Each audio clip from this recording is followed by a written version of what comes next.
McCabe goes short out to the right-hand side. Ball sent in very, very deep. Could be a chance here for Ireland. Falls to Denise O'Sullivan. O'Sullivan on the right-hand side. Pulls it back to the edge of the area. Shot comes in. Takes a deflection and it's into the back of the net. And the Republic of Ireland lead in Sweden. And it is Captain Fantastic, Katie McCabe, who has scored it. What a moment for the girls in green.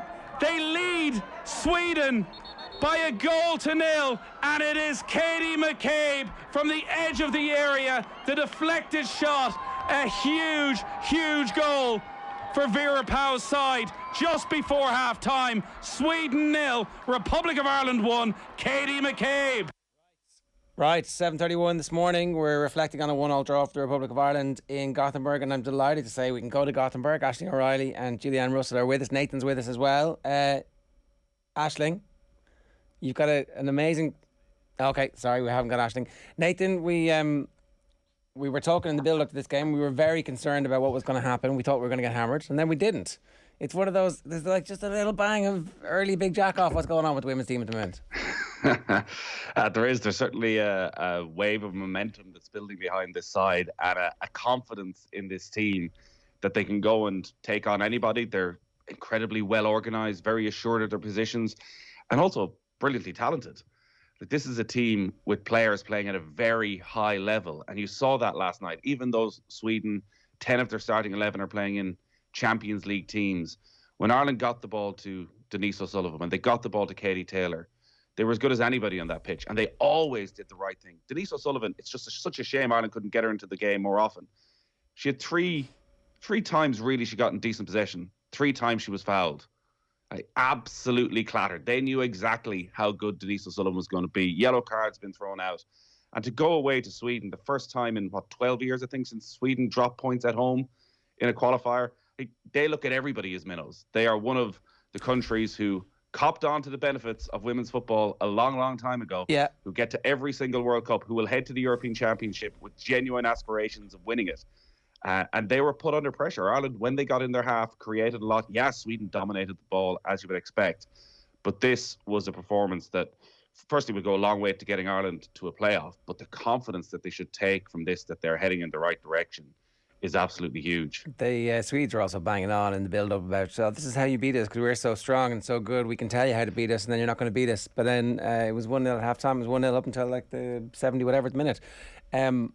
At the same time, there was definitely a stereotypical, traditional 1-1 draw away from home, back to the wall, final few moments where we were conceding free kicks right in front of our own goal with literally the last kick of the game. And you're like, this is also a part of our footballing history where heartbreak occurs in the 97th minute of a 94-minute game.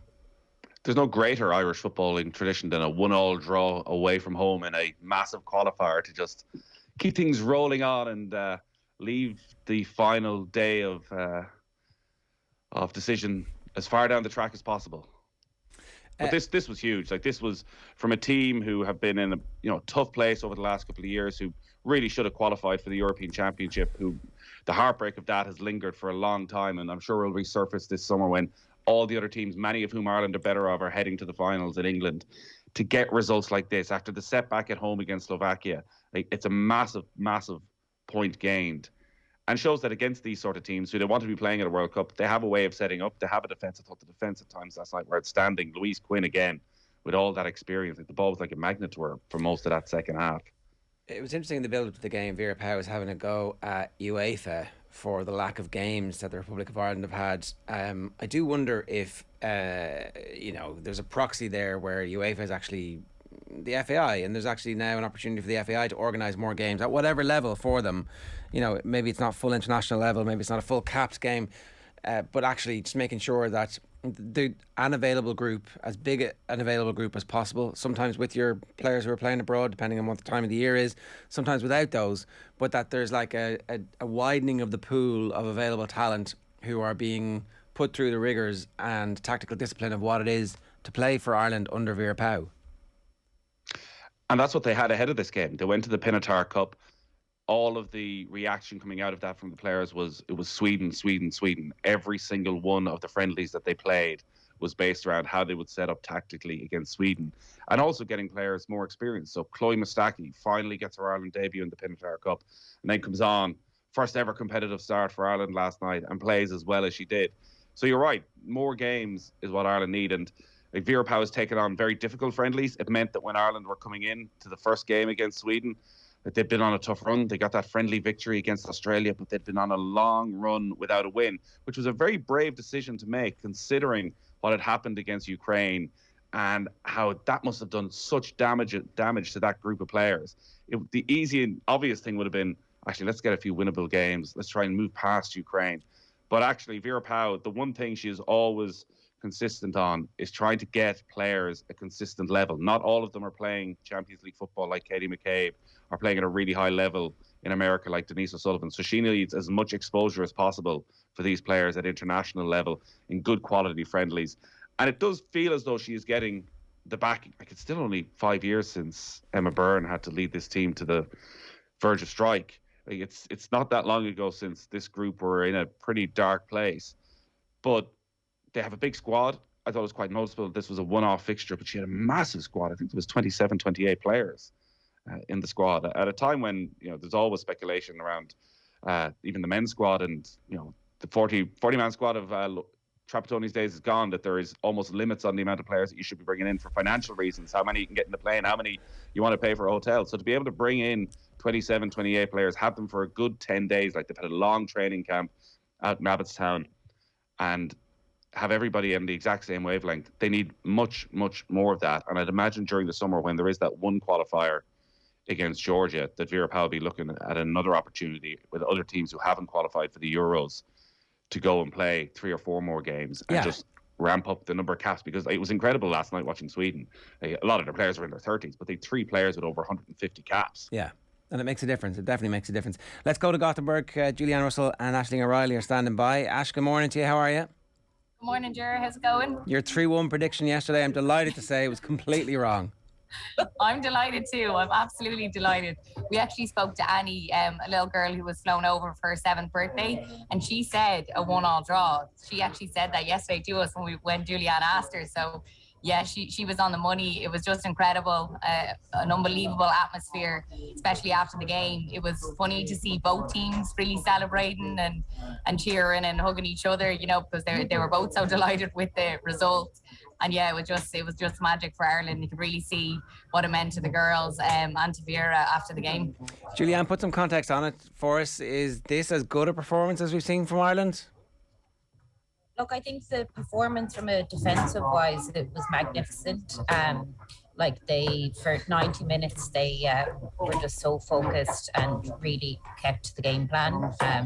They didn't make a step wrong. I suppose then from an offensive or an offensive point of view, obviously the attackers, they don't want to be defending all game, and the likes of Heather Payne and Leanne Kernan up top, they want to be making runs and scoring goals. So I think from an attacking point of view, it wouldn't have been the best performance, but definitely from a defensive point.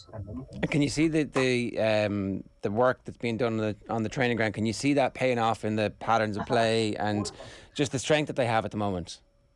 Yeah, definitely. I suppose even from the set piece that came from the goal with the short pass from Katie to Megan Connolly, that looks like from the training ground. Obviously Megan Connolly has a great look at the ball, and it started from that. So I think from a tactics point of view, it worked really well, and I think that got us the draw.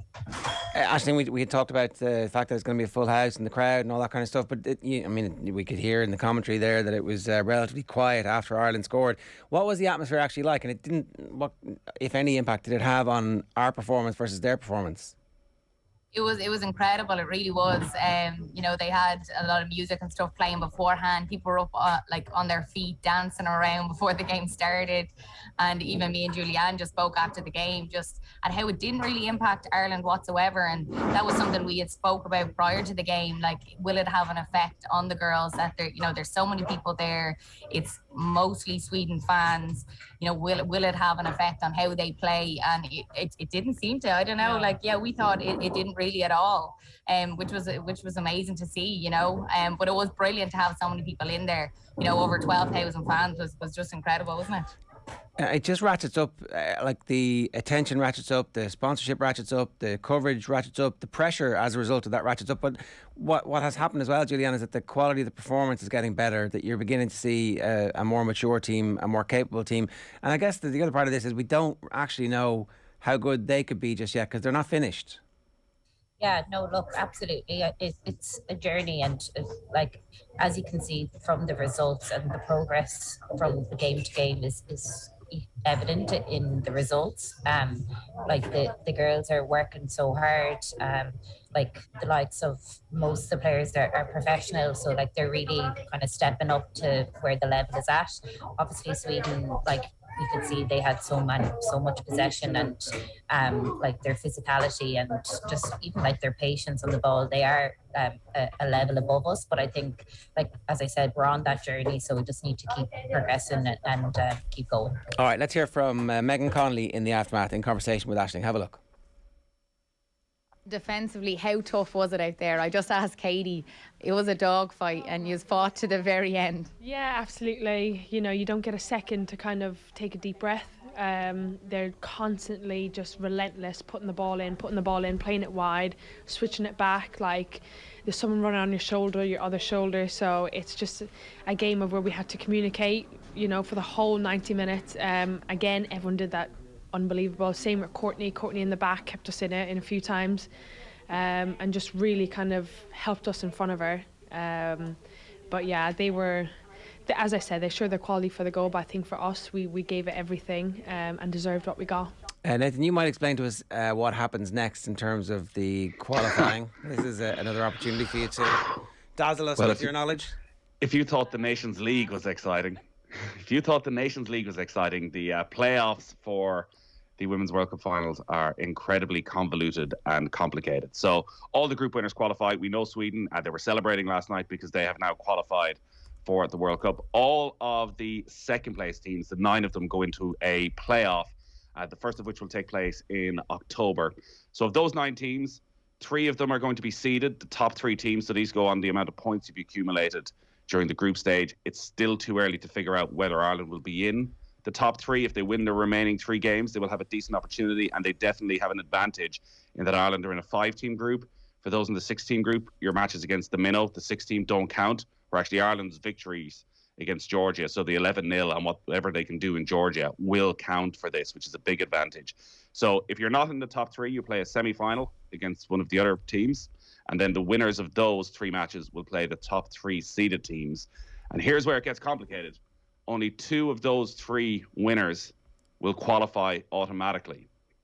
So 9 into 2. The team that is third, and again, this all goes back to the points that you accumulate. So the more points you can get, so that point against Sweden, if you can win your final 3 matches, all of this continues to carry over.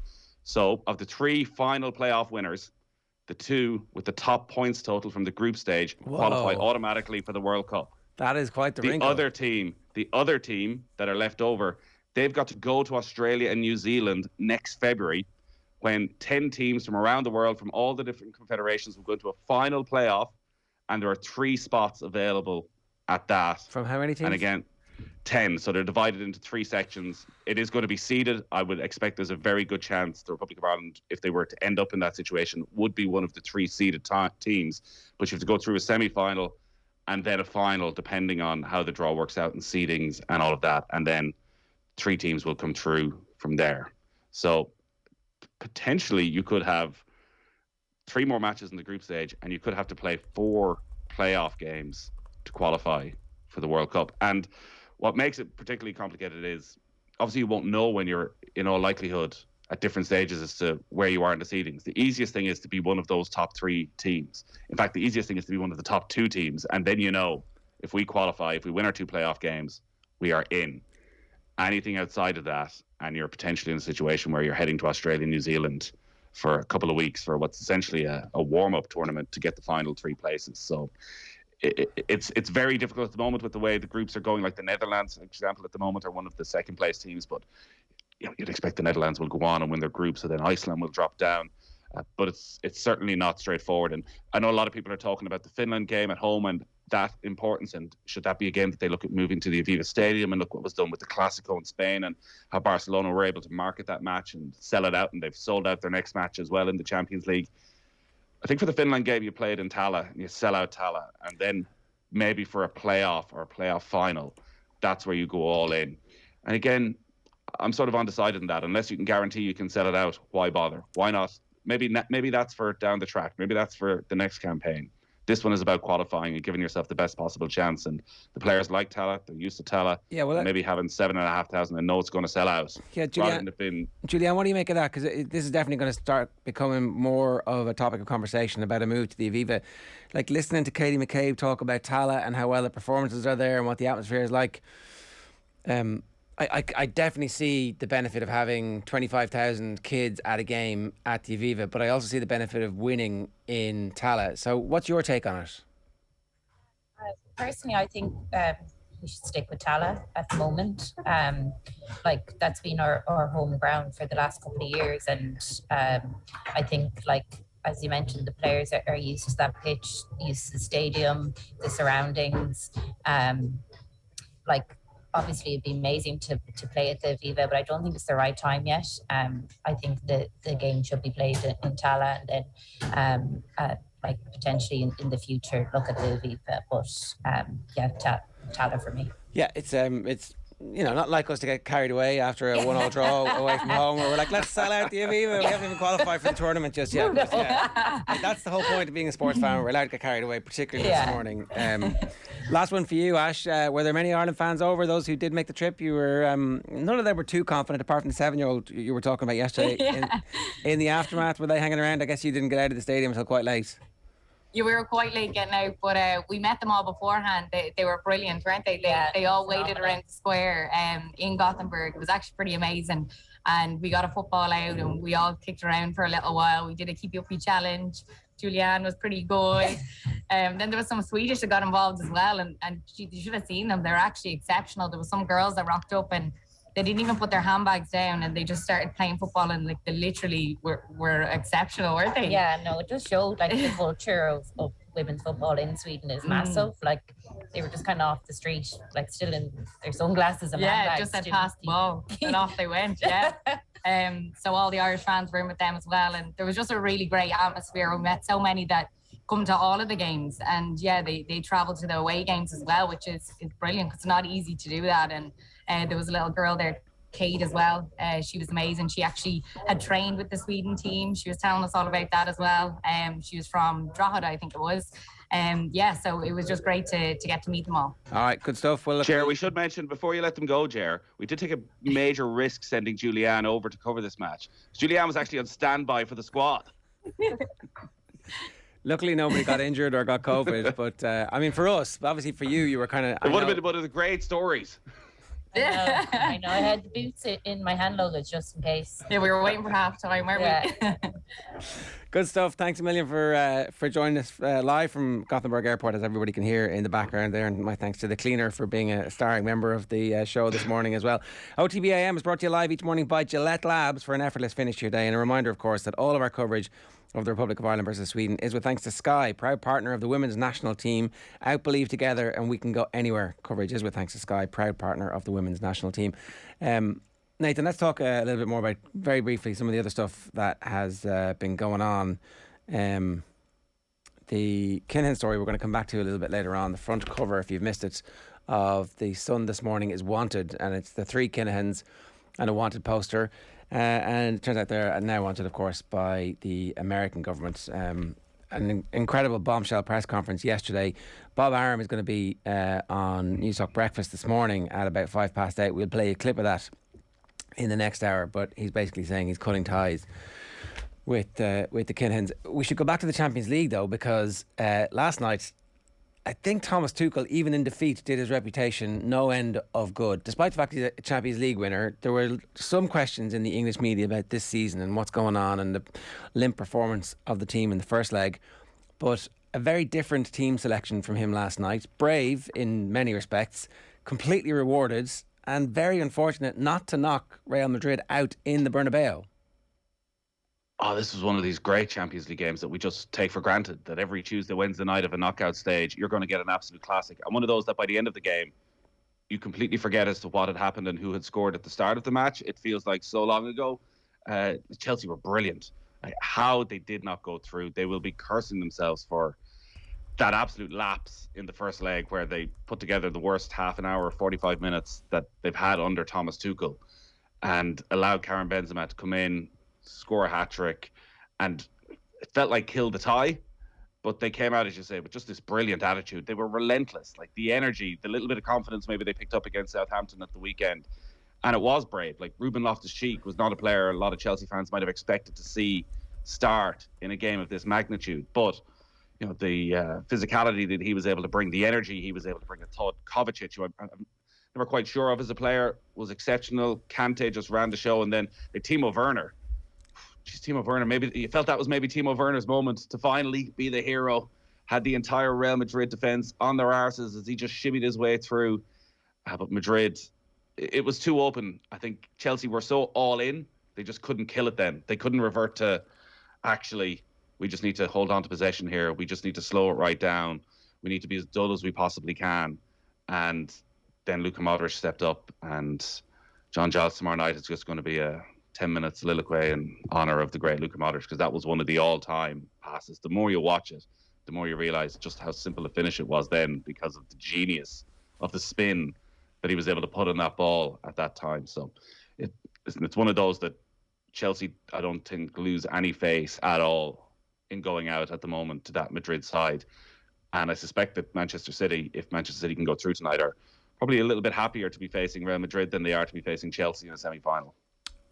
Because you think that they match up better against Real Madrid than they do against this Chelsea side, and obviously there's ghosts from very recent previous encounters against Chelsea. Yeah, I think they will feel that they can do what Chelsea did last night as well in terms of the energy and being able to outrun and outpass and outplay Real Madrid. Now, that's not trying to do down Real Madrid, who Carlo Ancelotti, you've discussed, is somehow constantly getting the very best. But a midfield of Modric, Casemiro, Kroos, you can't write them off. You can't say that they're still not at a level because of what they did last night. But I think Manchester City's midfield will feel that they could really get at them.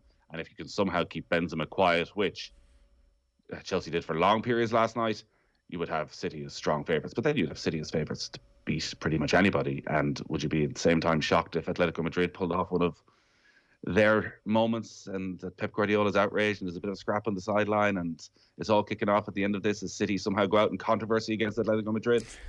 No, the script is... we've seen that script like around Man City and around Pep and around Atletico, so it would not be a complete shock if that was to happen. Let's just tease out a little bit more about some of the decisions that he made. The Werner... Like, Werner has become a figure of fun on this show because Owen predicted that he was going to come good, and actually, you know what? Maybe he's right. Maybe Werner's about to go on one of those streaks. Timo Werner's been about to go on one of those streaks since day one. He's a very predictable player. Now, I said that having him, as I say, put the entire Real Madrid defence on his arse, as everyone expected him to take the shot. But the type of chances that Chelsea create, like all great teams, are often quite similar. You always know when Timo Werner's going to strike, and it's why so often I think his shots are blocked or the keeper can make a comfortable save. And it must be just so ingrained in him, the lack of goals, the lack of confidence. He wasn't the hero last night in the end. He got a goal that'll be quickly forgotten about in the annals of Chelsea history. He won't forget it, though.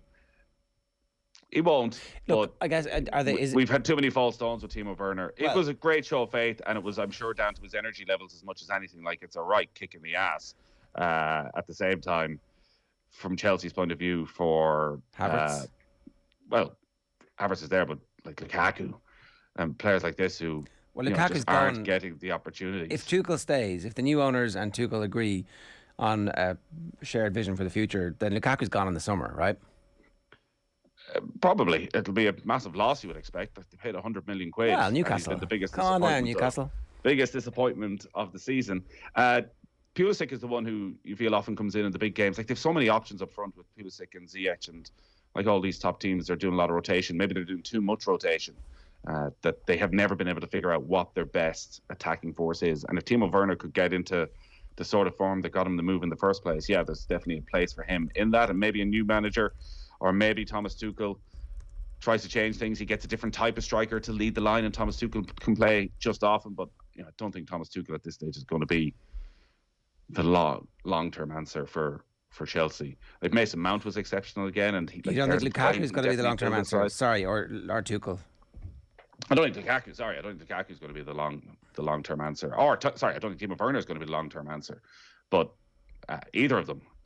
But as you say, Lukaku, whether they can just leave a £100 billion player sitting on the bench for a couple of seasons probably seems a little bit unlikely. But they've got a lot of depth there, and they were just brilliant to watch at times. It was such an entertaining game. And the semi-finals are going to be the exact same. Were you feeling sorry for Chelsea at the end of that game? A little bit sorry for them. They couldn't have done much more. Even in the last 3-4 minutes of extra time, they were still pounding away. Like, they had a couple of decent chances. The Jorginho opportunity where he spun on it, and it was probably a little bit rash with the volley. That was a big chance as well. But this is what Madrid do. This is what Carlo Ancelotti does in knockout football. He just finds a way. Yeah, until you're 3-0 up, and then Carlo will not know what to do with his team. I mean, look, let's just put the Jets on the... It's a long time ago. There's a lot of love in here for Carlo Ancelotti, who's always had the best team with the most money and the best players. But does he have the best team right now? Does he have the best team right now? Does he have a better starting 11 than Chelsea do? Yeah. I mean, he's got it. Yeah, he does. He does. And he's at Real Madrid, who've won the competition 13 times. And I don't care what anybody says, but that stuff seems to matter for whatever reason. I don't know what it is. Chelsea won it last year. They did, yeah. But look, I don't think. Do you think Carlo Ancelotti is as good as Jurgen Klopp? I think he's a very different manager to Jurgen Klopp. I don't think he's as good as Jurgen Klopp right now, but he has had a consistent level of success. But he's been good. I don't like where's the comparison? Not great. What is the comparison? But who is the manager Real Madrid should have that is the on the level of Jurgen Klopp? Well, Vicente Del Bosque, who else won? Did Del Bosque win back-to-back Champions Leagues and then get booted out? It's like, let's not overrate sometimes the value of the manager when you've got Modric and Kroos and Benzema and Vinicius and David Alaba. I'm just saying, that's all. Owen O'Sullivan says, sorry, but Kante was at fault for the 2 Madrid goals. Connor says, no, Real do not have a better team than Chelsea. Is N'Golo Kante reaching the point where he's not actually capable of being Was he at fault for both of them? One of the angles that make it look like maybe he was the culprit was whether it was his fault that the pass went straight to Madrid or whether it was the passer's fault. I'm not sure. He was also instrumental in everything good, I thought, that Chelsea did in an attacking sense. Is he being caught out of position? Like, they didn't have Jorginho. Maybe more has been expected of him. Maybe he's got used to having Jorginho alongside him a lot of the time and him being the one who'll cover and just sit back. But I thought when he was on the ball, Kante was brilliant.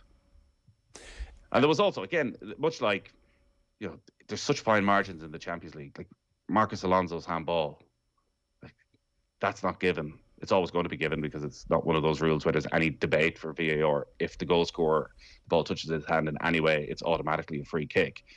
But it was so harsh. And, Manchester City have fallen foul of similar scenarios in big matches. Like, these margins are tight. I think Alonso, that goal counts. There's no question Chelsea win that game. It's a millimetre. If Tuchel, for whatever reason, becomes available in the summer, how high is his stock at the moment?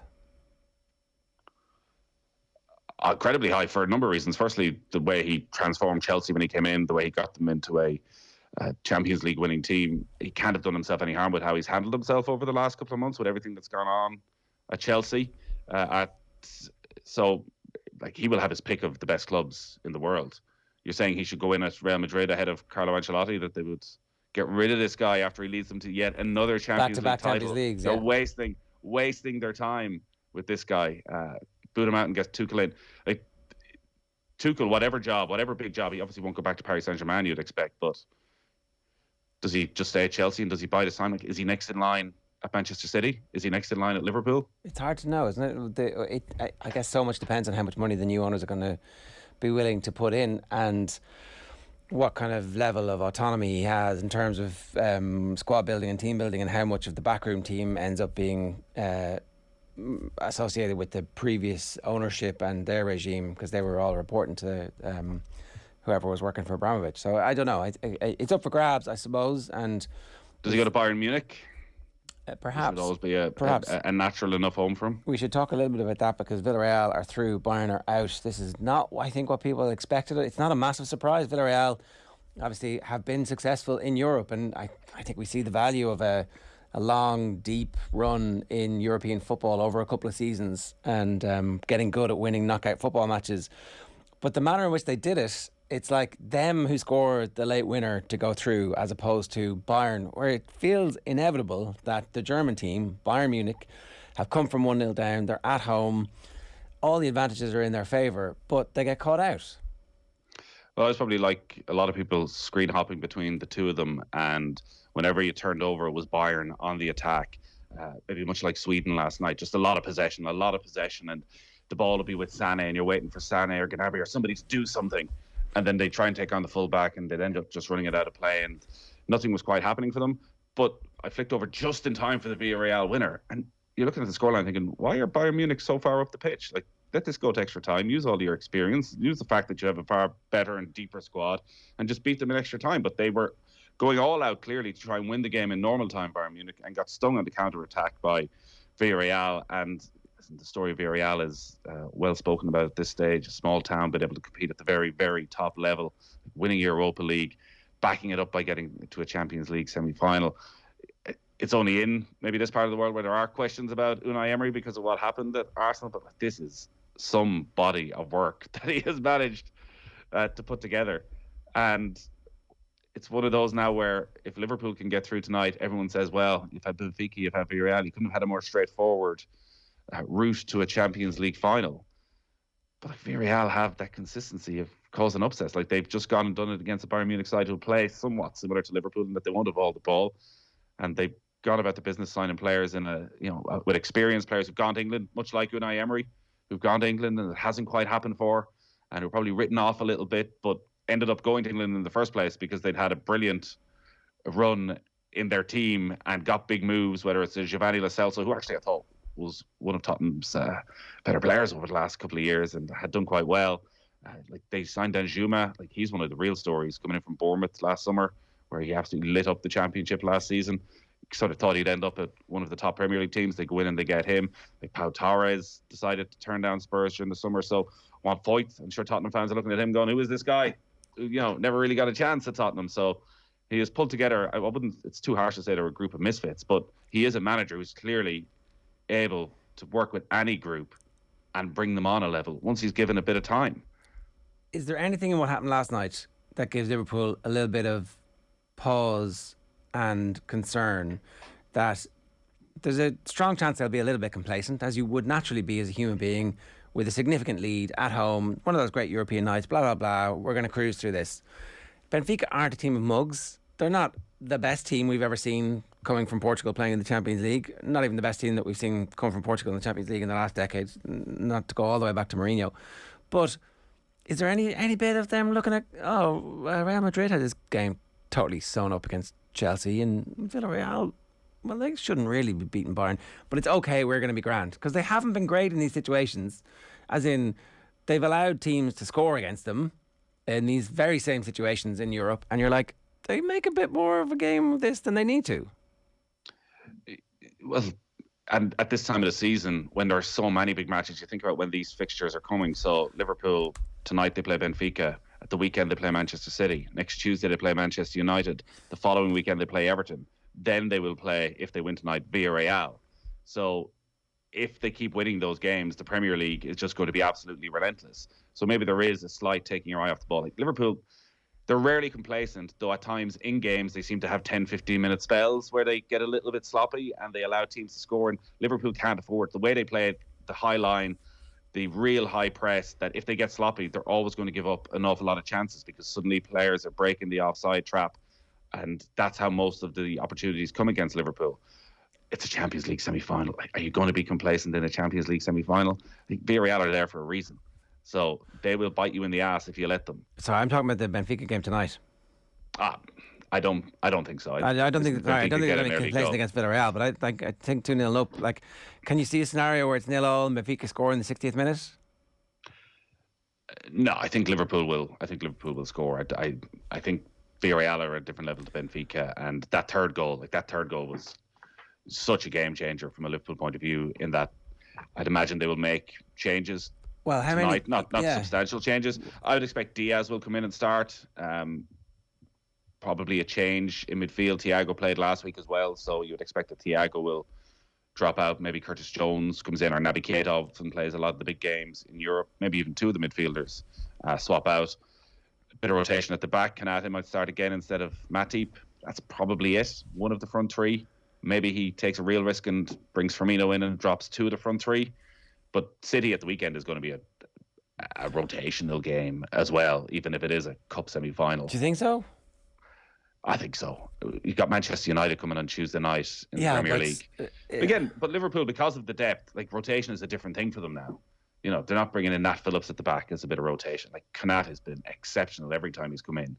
In those positions, there's not a huge difference from one to the other. Yeah, you want Mane and Salah, but a Firmino or a Jota or a Diaz, there's no great difference in quality or impact on the team from any of them. Likewise, the midfield three, like Thiago's suddenly become a big game player for them. But if it's Keita or Jones or even Elliott, who are inside alongside Henderson and Fabinho, Fabinho seems to play almost every match, unless they decide to play Henderson a bit deeper for one of them. But that's what they've done with two or three key signings of players who can make an impact. Maybe Chimikas starts one of the games at left back over the next week. I wouldn't be at all surprised if he started on Saturday as well. So, like, they have that bit of depth that they've never had before, where, like, real depth, where there's not a dip in quality. Do you take by Salah making the out? Changes. Do you take Salah out for at least one, maybe two of these games if you're focusing, you decide on something further down the line? I think Salah probably step out for one of these matches. Yeah, okay. Absolutely. But none of these guys end up missing too many games. We sort of talk about rotation and a week off. They don't seem to want or need a week off. Their body just seems to need games. Like, they're not training, I'm sure. It's only when I was sitting in the press conference after the game on Sunday, and Pep Guardiola almost seemed delirious. You know, he's just done an hour of interviews and he's just been through the intensity of that game, and he was talking about tonight's match against Atletico. And it's only then you sit and you realise it's tough on players, tough on managers. When that game finishes Sunday evening, he's leaving the stadium at 9-10 o'clock, probably going back home. I know he's an obsessive and it's everything he wants, but you get in Monday morning. What can you do with the players on Monday morning? Very little. They've got a recovery session. You probably run through some tactics for Atletico briefly. Then they fly out. You get a quick session in yesterday morning at the stadium again. You can't do anything intense, and then it's match day. Like, there is no time at all for training. It's just maintaining fitness. How quickly and how concisely can you get your tactics across? And just relentless big games. Like, it must be incredibly draining when you come to the end of the season to just go, how did we get through that? Okay, so look, we obviously have plenty of time to talk a bit more about those matches in the coming days, and we'll be analysing tonight's games on tomorrow's show. It's 8 minutes past 8 this morning. We want to talk a little bit about this. Kenny Shiels has gone viral. Not great when you're the manager of a football team. You're gone viral after your team gets beaten 5-0, and it's not about your performance on the field of play. So Kenny Shiels manages the women's team in the north, beaten 5-0 by England last night. They have qualified for the Euros, and so it's a big summer for women's football in Northern Ireland. Let's have a listen to what Kenny Shiels had to say about teams' propensity to concede goals quickly. Have a listen.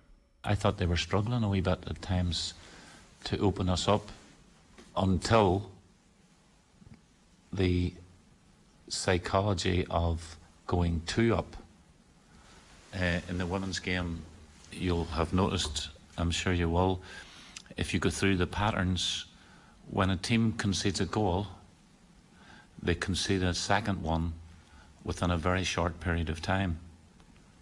Right through the whole spectrum of the women's game, because girls and women are more emotional than men, so they take a goal gun in, they don't take that very well. So if you go through the stats, which journalists love to do, going through stats, and you'll see teams conceding goals in 18 and 21 minutes, and then in 64 and 68 minutes, they grouped them because that's an emotional goal.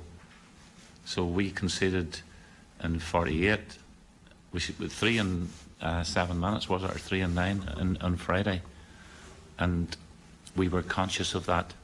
When we went 1-0 down, we killed the game, tried to just slow it right down, because to give them time to get that emotional imbalance out of their head, and that's an issue we have, not just Northern Ireland, but all the countries have that problem.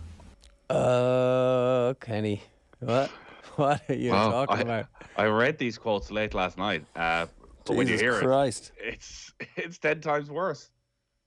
I mean, sort out the emotional imbalance. This is dinosaur stuff. Get your pretty little woman's head around the fact that you've conceded a goal there, girls. And if you don't do that, you need to it's always one step forward, and 2 steps back. It is, and listen, Kenny Shiels is going to, face a very difficult few days, and rightly so. And Northern Ireland, as you mentioned, have qualified for the European Championship finals. This should be a period of real huge opportunity for the women's game in the north, and this is all anyone is going to be talking about. And I think Kenny Shiels' position as manager is certainly going to come into question over the next couple of days, because it is absolute dinosaur stuff. Like, journalists love stats. It's your. Here's the stat. Like, look at Southampton on Saturday in the Premier League. Conceded 4 goals in the first half an hour of the game. Sadio Mane scored a hat-trick against Villa in 5 minutes one time. Nigel Clough scored a hat-trick for Liverpool in 4 minutes. Was that the record before that? I mean, maybe you're just a shit coach, Kenny. Maybe that's the problem. Maybe your problem is that you don't actually understand how to stop a team conceding more than once because you haven't coached them properly. Did you ever think of that? Definitely not his fault, though. Could not possibly be anything to do with him or a man, because apparently having a penis prevents you from conceding goals quickly. Listen, England are one of the best teams in the world, but they can do that against absolutely anybody, as any great team can do. So how you come up with that theory, and by the sounds of it, it's a theory that he has spoken about with other people. Like, he was talking about it in a way of, we all know this. Don't we all know this? You've all checked this. Yeah. You've all watched the women's game before. We all know that once one goal goes in, another one's probably going to go in. Don't you guys? It doesn't happen in the men's game. This is. But it shows the fight that is still there. And but he's in charge. You were talking about Ireland. He's in charge. He's in charge of an entire country. He's in. Well, I mean, okay. He's in charge of an entire international team. Does spark another controversy, Jer. He is. No, he has to be the absolute leader of the women's game in Northern Ireland. And if that is the viewpoint of the manager who is going to represent them at a European Championships that's going to be at a level of interest that we've never seen before. Like, if you're now involved in Northern Ireland football and you're involved in dealing with sponsors, and every press conference now during the summer when they go for this massive tournament where, okay, they might be the biggest underdogs there. This is all anyone's going to want to talk about. You're that guy. You're that guy who's going to give them the quote that'll do down the women's game. So I think Kenny Shiels is going to struggle over the coming days to keep hold of that job, because, as you say, it's just absolute Stone Age stuff. What if you're a player in that dressing room? Well, that's it, isn't it? Listening to that. That is. And what have you been listening? What have you been hearing beforehand? And if you're saying that publicly. Yeah, and the other thing is, the one other side of this is that actually that there is clearly there's obviously a population of dinosaurs still involved in all sports, but to be able to rise to that position and think like that and feel comfortable enough expressing these views, and not have somebody challenge them along the way, and also just a deep failure to understand how stats work. I've discovered this piece of information, and so therefore I decree that it is because of this thing which I've just made up in my head. This thing over here and these things over here, I'm putting these two together and I'm turning them into an infallible theory of why women concede goals close to each other in football matches. Come at me, lads. Come on at me, because come on, Kenny. And I'm sure people will go and look at the stats. And if there is a statistic that lots of goals are conceded quickly, the main reason is the disparity that is there in the women's game at international level between the top and the bottom, because of the investment that has been made in progressive countries and the lack of investment that has been made in countries like Northern Ireland and up until recently in the Republic of Ireland. And to flip right back to Sweden, you were talking about... Where the football associations have been run by dinosaurs for basically since the split. Exactly. And you touched on Ireland. Should we expect more? It felt a bit like what we've seen from Irish teams for decades of 1-1 away from home, sitting back, holding out. But the reason that's there with Sweden is that Sweden have a 25-year, maybe a 40-year head start on Ireland when it comes to the women's game and how they treat it. They've qualified for every World Cup. Sweden and Ireland played their first international fixture pretty much the same year. Yet it was another 20-something years before the FAI recognised the women's game and they became a part of it. While in Sweden, the investment has been there consistently. So they have a base and a body of work that enables them to be one of the best teams in the world, where in the last 3 years, we've finally gotten on going, actually, maybe we should spend some money on this. And the great advantage for Ireland is that while there are Swedens out there, an awful lot of countries still haven't copped on to this. So there's a huge opportunity still for the FAI over the coming years, and for the FAI and for government to invest in the women's game and invest substantially and make Ireland one of the best teams in the world who qualify for every single tournament, who qualify for every European Championship, who qualify for every World Cup.